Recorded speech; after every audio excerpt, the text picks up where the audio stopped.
Good day everyone, I am Andre, your science student nurse for the day, and today I am going to perform and demonstrate the evaluation checklist performing parenteral administration of drug by a subcutaneous route. So, the purpose of this procedural checklist is to allow a slower administration or slower absorption of medication compared with intravenous and intramuscular route. For our assessment, we're going to assess for the following. First is we're going to assess for the appearance of the injection site. Second is we're going to assess for the specific drug action and expected response. Third is we're going to assess for the client's knowledge to drug action and response. Next is for our planning, we're going to prepare and assemble all our equipment and supplies. So we have here the MAR or the medication administration order or the medication card. Next is we have also the vial or ampule, a filtration needle, syringes, especially a 3cc syringe, a wet and dry cotton balls, a pen for our labeling, a MAC report, and of course a pair of clean gloves. After that, we're going to check the medical administration order against the label of the ampule or vial carefully.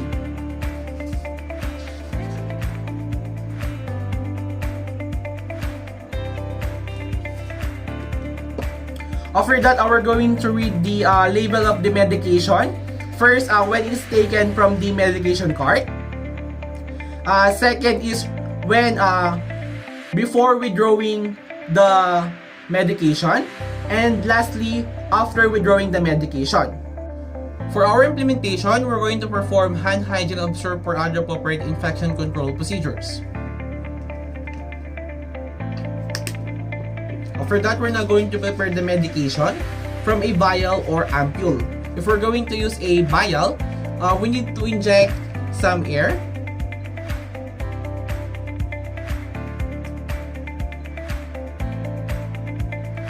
Or if the medication is on a powdered form, we need to reconcile it. After that, we're now going to withdraw the medication from the vial.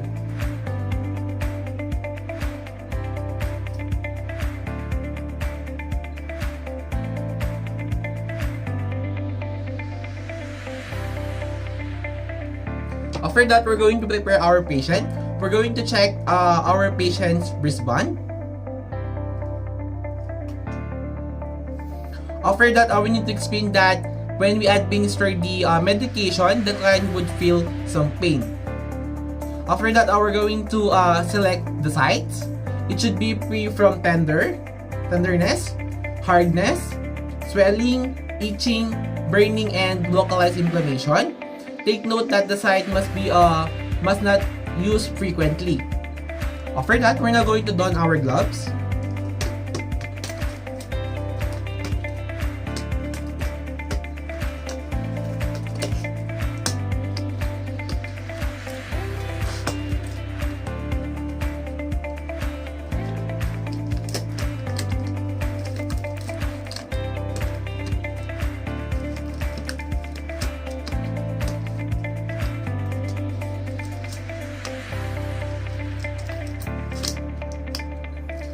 We're now going to clean the sites using a cotton balls with disinfectant.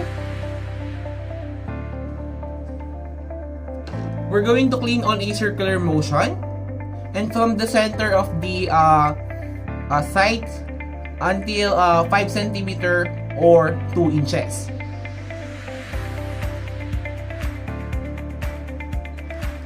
And then we're using our non-dominant hand.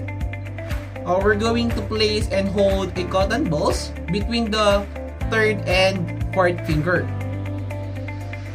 After that, we're going to place it above the client's side. And then we're going to prepare our injection. And we need to remove the cap straight forward to prevent any contamination of the needle. After that, we're now going to insert the medication. We're going to insert it 45 or 90 degrees. We're going to hold the syringe using our thumb and other fingers. After that, we're going to pinch the skin or spread the skin. Pinch the skin for less adipose tissue, or if the adipose tissue is more than and a half, we're going to spread the skin. After that, we're now going to insert the needle to the skin, and we're going to administer the medication slowly, steadily and slowly with even pressure.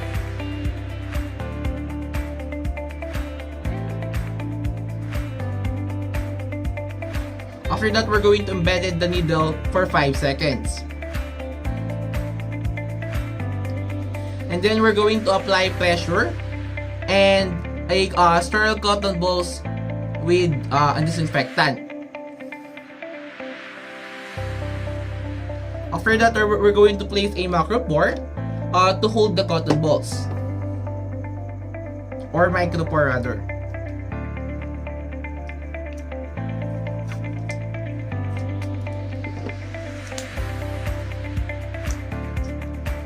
And then we're going to dispose the used disposable syringe on a proper research receptacle. After that, we're going to remove our gloves and perform hand hygiene again.